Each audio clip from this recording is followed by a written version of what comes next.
السلام عليكم ورحمة الله وبركاته. ازيك يا صاحبي؟ عامل ايه؟ اتمنى تكون بخير وسعادة. معاك عمر مدكور من قناة مدكور تك.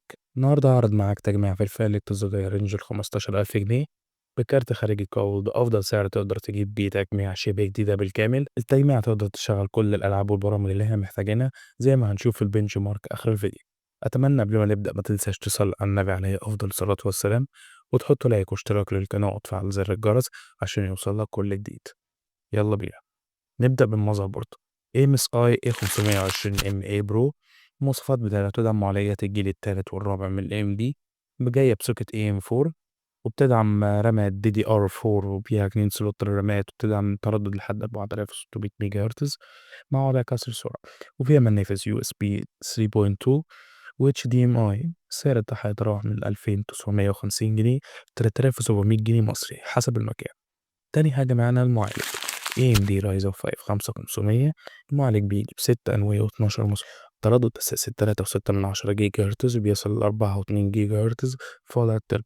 السعر بتاعه بيتراوح ما بين 4700 جنيه ل 4800 جنيه. المعالج ده هيشغل الألعاب وبرامج المونتاج بسهولة بفضل عدد الألوان والمسارات الكبيرة. تالت حاجة معانا الرامات بحجم 8 جيجا DDR4 3200 ميجا هرتز. السعر بتاعها بيتراوح من 800 جنيه ل 1250 جنيه، وأنا مش بنصح إننا نبدأ ب 8 جيجا رام، أقل حاجة محتاجينها 16 جيجا رام، وأنا سايب لك الاختيار على حسب الميزانية. رابع حاجة معانا SSD. هناخد SSD كينجستون 128 جيجا، سرعة القراءة بتاعته بتصل ل 500 ميجا بايت في الثانية، والسعر بتاعه بيتراوح من 400 جنيه ل 960 جنيه مصري. ال SSD بيسرع تشغيل النظام وبرامجك الأساسية.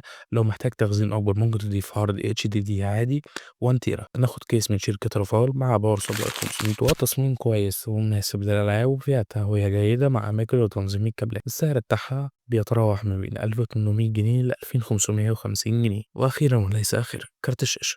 هناخد كارت شاشة RX 580 8 جيجا نسخة سافاير مايترو، ومش نسخة ال 2048 اس بي، لأن في فرق ما بين النسختين. نسخة ال 2048 اس بي أقل من النسخة العادية. المواصفات بتاعت الكارت ب 8 جيجا رام GDDR5، بيدعم دايركت اكس 12، وأداء ممتاز في الألعاب الحديثة بدقة 1080p. السعر بتاعه حوالي 3700 جنيه مصري. كارت الشاشة ده من أفضل الخيارات في الفئة الاقتصادية، وبيشغل معظم الألعاب على إعدادات هاي بسهولة. كده إجمالي التجميع تقريبي بمتوسط سعر كل قطعة حوالي 15800 جنيه.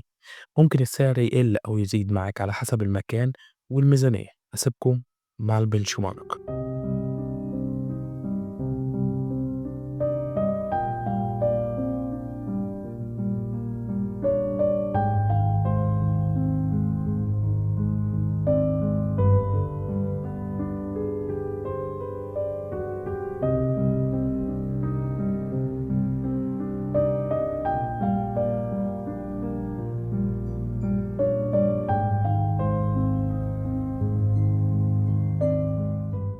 دي كانت تجميعة تسلية قوية بأداء ممتاز لتشغيل الألعاب والبرامج التقيلة.